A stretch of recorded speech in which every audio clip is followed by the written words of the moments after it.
El hombre en busca de sentido. Nos dirige a los campos de concentración nazis, que transmite la crueldad del Holocausto y las vidas que conforme pasaban los días en confinamiento pierden el sentido, pero no la esperanza. Una de estas vidas fue la de Viktor Frankl. Eran en los años 40 en la ciudad de Viena. Víctor comenzaba a disputar como un profesional. Se encontraba bien posicionado en los círculos médicos de prestigio. Él trabajaba en un hospital como director de la sección de neurología. Es el estremecedor relato en el que Viktor Frankl nos narra su experiencia en los campos de concentración. Durante todos esos años de sufrimiento, sintió su propio ser, lo que significaba una existencia desnuda, absolutamente desprovista de todo, salvo de la existencia misma. El que todo lo había perdido, que padeció hambre, frío y brutalidades, que tantas veces estuvo a punto de ser ejecutado. Pudo reconocer que, pese a todo, la vida es digna de ser vivida y que la libertad interior y la dignidad humana son indestructibles. Dentro de este manuscrito se encuentran mis teorías sobre el análisis existencial y la logoterapia. A mi lado siempre estará mi esposa, que con una sonrisa siempre estaba presente en mis recuerdos, en aquellos momentos sin sentido que enfrentaba, y siempre al tenerla presente me daba fuerzas para seguir adelante. En su condición de psiquiatra y prisionero, Frankl reflexiona con palabras de sorprendente esperanza sobre la capacidad humana de trascender las dificultades y descubrir una verdad profunda que nos orienta y da sentido a nuestras vidas. La logoterapia, método psicoterapéutico creado por el propio Frankl, se centra precisamente en el sentido de la existencia y en la búsqueda de ese sentido por parte del hombre, que asume la responsabilidad ante sí mismo, ante todos los demás y ante la vida.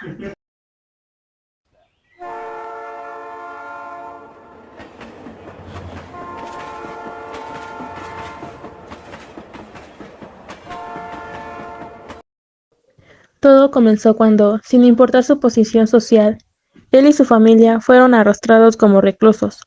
Fueron lanzados sin miramientos contra las frías y duras vías de un tren.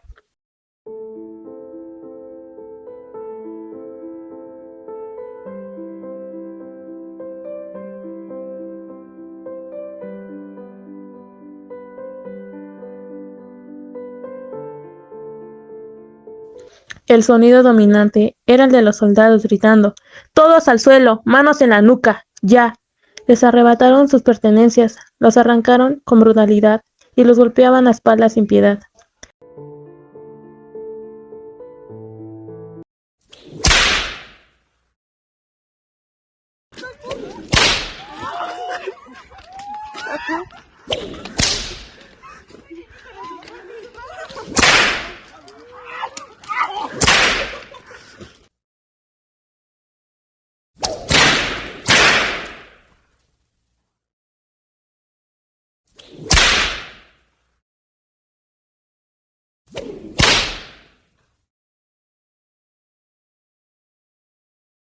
Después de ser arrojados al suelo, los soldados exigieron que formaran filas. «¡Rápido, rápido! ¡Formen filas!», gritaban con furia.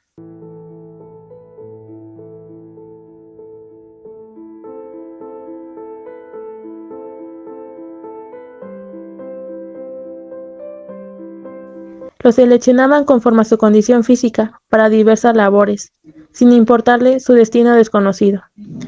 Solo atacaban las órdenes, mientras los soldados les gritaban: «¡Muévanse rápido! ¡Ya! ¡Caminen!».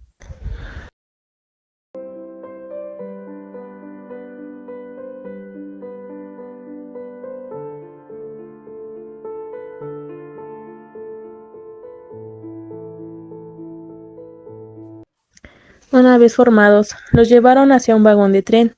Ahí los obligaron a trabajar, cargando pesadas piedras. Los golpes eran constantes, los tratos inhumanos.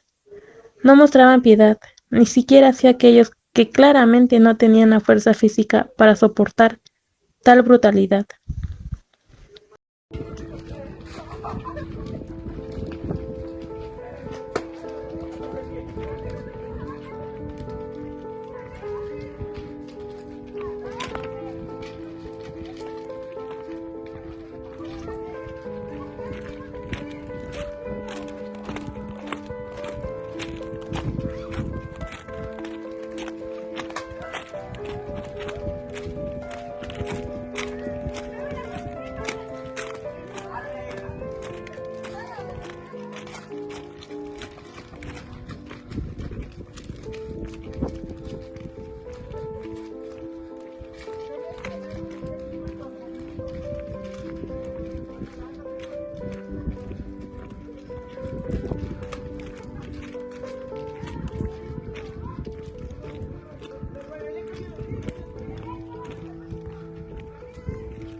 Las piedras que estos cargaban estaban demasiado pesadas, una tras otra. Cada esclavo, con el rostro marcado por la fatiga y el sudor, las tomaba entre sus manos temblorosas.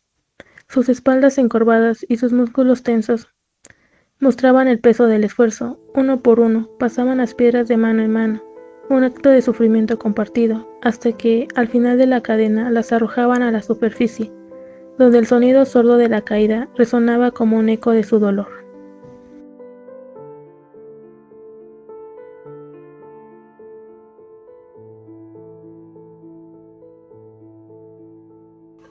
La comida que les proporcionaban era una verdadera miseria.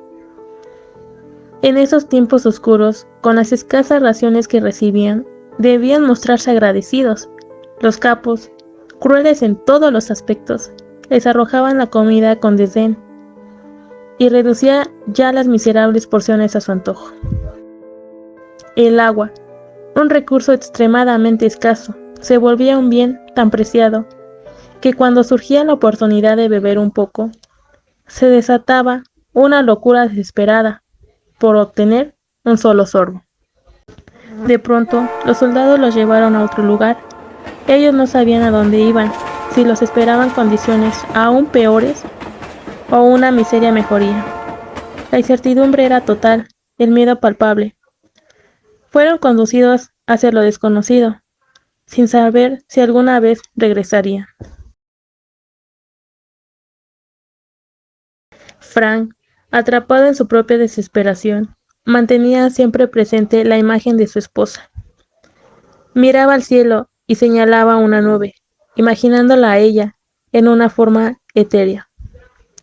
Le contaba a su amigo que su esposa estaba ahí, en esa nube, que incluso hablaba con ella. Esa visión era su ancla, el motivo por el cual soportaba aquel infierno. Aunque sus recuerdos de ella eran ya escasos y desdibujados por el tiempo y el sufrimiento, él la llevaba presente en su corazón. Solo pensaba en ella, le daba la fuerza para seguir, sin importarle a dónde los llevaría aquel tren. Y el tren continuaba su marcha, avanzando lentamente, kilómetro tras kilómetro, hacia un destino incierto.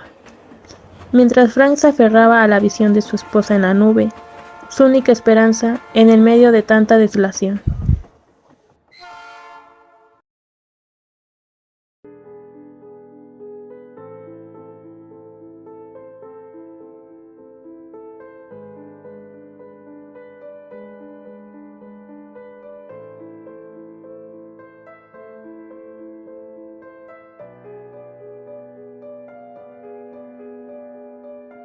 Frank se presentó voluntario para realizar tarea médica en un campo lleno de enfermos de tifus.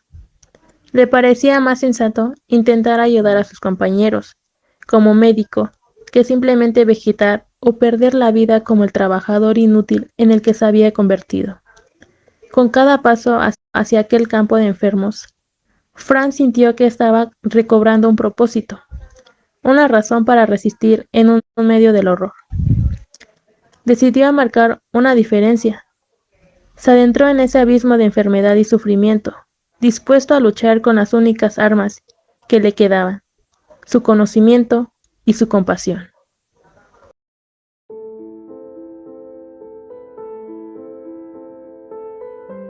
El tren por fin se detuvo en un lugar desolado, un campo donde los prisioneros serían sometidos a trabajos arduos y agotadores.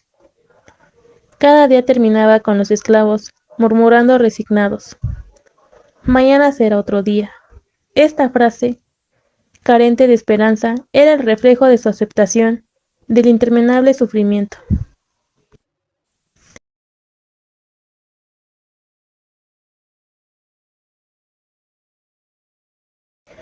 Aquellos prisioneros que perdían la fe en el futuro, en su propio futuro, estaban condenados. La quiebra de la esperanza llevaba consigo la pérdida de toda fuerza espiritual.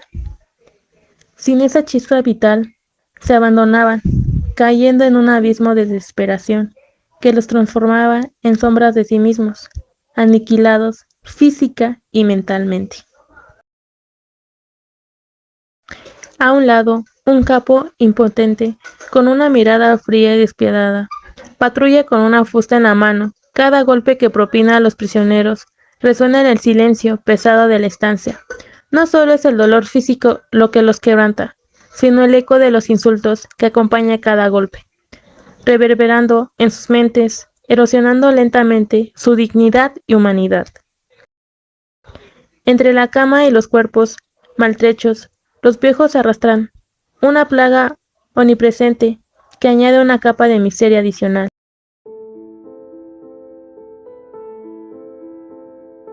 En la penumbra de la noche, Fran y su amigo susurraban en un rincón oscuro del barrancón, sus rostros tensos por la mezcla de la esperanza y miedo.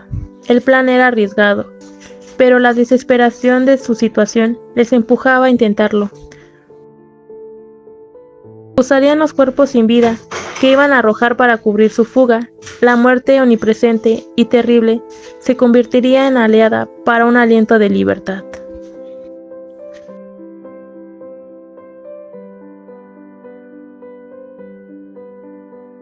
En el primer viaje, con un nudo en el estómago y los nervios al borde del colapso, llevaron un cuerpo inerte, camuflándose entre la desolación.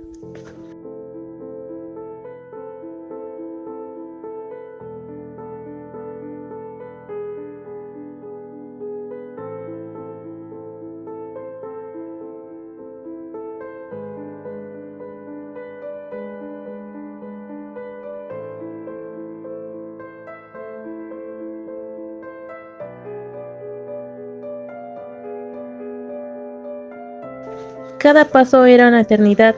El peso del cadáver no era solo físico, sino también un macabro recordatorio de lo que les esperaba si fallaban. Lograron depositar el cuerpo sin ser descubiertos, y por un momento una chispa de esperanza iluminó sus miradas.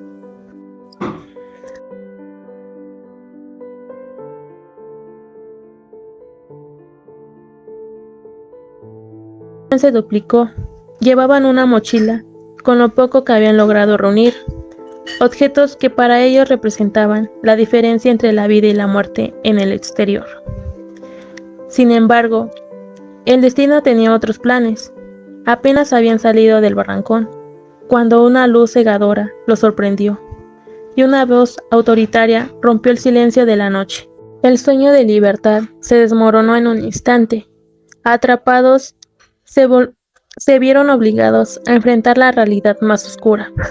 Su escape había fracasado. La esperanza que les había sostenido hasta ese momento se desvaneció, dejando en su lugar un vacío abrumador.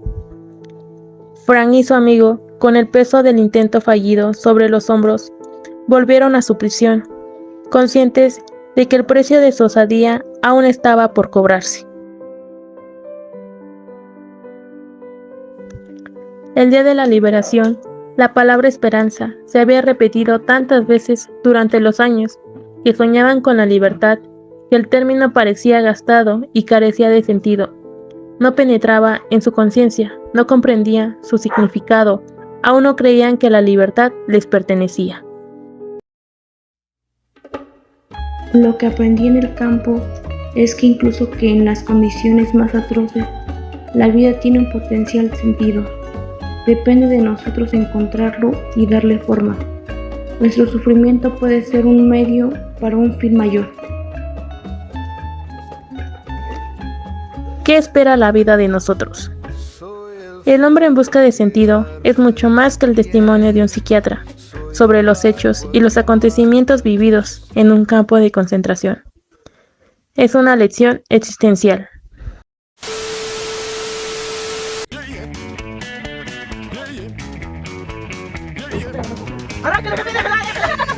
Veras, Belén, porque así sabe que está haciendo como con flojera. Veras para estos pobres indígenas.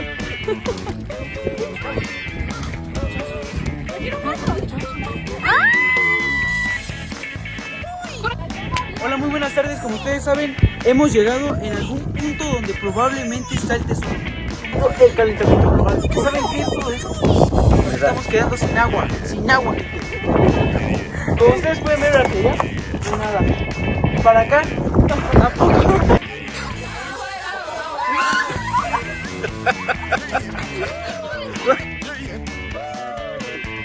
¡Mamá! ¡Ay!